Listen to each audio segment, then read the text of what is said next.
Huzzah, everybody! Welcome to the second part of the BOS Spec Ops build. Remember, while we're going through all this, keep your eye out for the Silver Shroud. He's actually in there. And also, big thanks to everybody who actually turned up as extras in this video.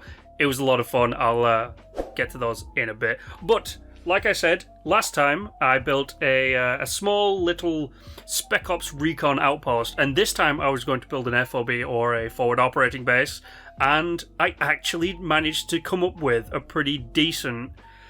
maybe not as best as I could have done, but I'm impressed with myself. Let's put it that way. So I actually moved my camp way back, which I guess does make it a forward operating base. I don't know, all this kind of stuff.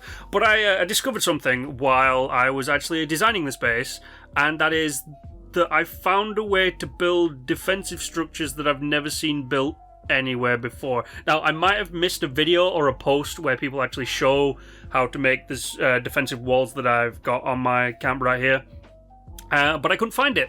So if you want to know how to actually do it, it's really simple. I'll make like a 2-minute video on it if you guys really want. Let me know in the comments down below. But I separated my camp out into a few different things. So I needed power generation. The place that we've just walked through right there with the crafting areas in it was the Quartermaster's Shed, a place to come and requisition any weapons that you need. Then, of course, we have power generation out the back with the water production, and then there are a few other things. I converted the house, it has a porch on it. I converted that into a sleeping area because there wasn't really much room in the building section that I had.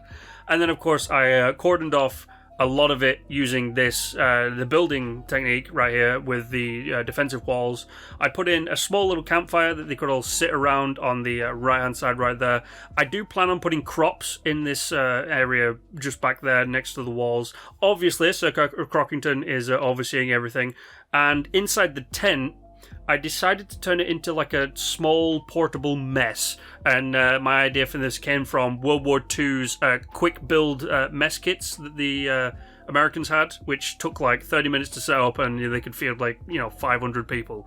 So in the kind of like crew area, or the sleeping quarters, which is up here, which could only fit 2 beds in it, and I put in a small map and a couple of little other things as well. I put in a personal terminal that people could use to write their daily reports or anything like that. And really, it was a bit of a shame that I couldn't fit more in it. So I'm actually building in a pre-existing location that allows you to actually just build in it, which is really awesome. But it had weird kind of terrain restrictions on it in some aspects. Now, obviously, I was joined in the Brotherhood of the Fabulous... wait, what was it? The Brotherhood of the Swag... I can't remember what we called ourselves. The BOS. So the people who actually joined me in having a bit of fun and doing a bit of role-playing in this area were Lightstar, Vault Girl, Philemus Prime, Noisy Puff, Drummer Duck, Entastic, and Davy Jones. I'm pretty sure I got everyone there. If I didn't, I do apologise. But as you can see, people decided to go and take up locations. So we actually have Noisy Puff right there working on our armour, and then I'm pretty sure it was Lightstar who was the quartermaster behind there. We had Drummer Duck on the defensive structures up the front, as well as Entastic on the back, and then everybody else was just kind of separated out, having a bit of fun. But I gotta say, I was really happy with this build. I didn't think it would turn out the way that it actually did turn out because of some of the restrictions that I came across. One of them being the log on the floor is an inbuildable object. Sorry, an unbuildable object, I guess it should be the correct term. You can't build on it, you can't build over it, and it has like a restriction box around it that stops you from being able to build on it, which was a shame because I would have actually liked to build on there and properly put down a flat floor, but I couldn't, which was a shame. So I just kind of had to sit with these kind of defensive walls going around it. But I really do like it. I was surprised that I was able to fit things in places that I fit things in. It could have been prettier. Okay, I will give you that. It could have been prettier. It could have been a little less cluttered in some areas and possibly a little more detailed in a few others. But I was literally trying my best to fit things in areas that they just couldn't fit in some aspects. I did try and glitch into the house, but it didn't actually work, which was a shame. So this is, of course, Drummer Duck. thank you very much, Drummer Duck, for being the sentry who was protecting the front of the base. It was a lot of fun having all these people turn up and just have a bunch of fun. It was great, and we all got really stupid and started doing crazy things and just going checking out giant buildings that other people had done. But of course, everybody decided to gather around for some photos and have a bit of fun with it.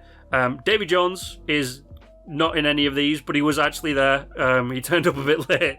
So Davy Jones is there, and we all went and checked out his lighthouse after. But thank you very much to everybody who popped on by and enjoyed, taking out some of the stupid role-playing that we did. And obviously, thank you to everybody who watched the video. I have now come to the final conclusion of the BOS Spec Ops saga.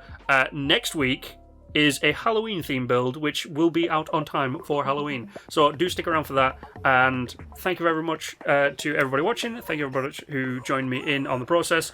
You guys know the drill. Like, share, and subscribe. And until the next time, not only stay awesome, but I'll see you in the next one.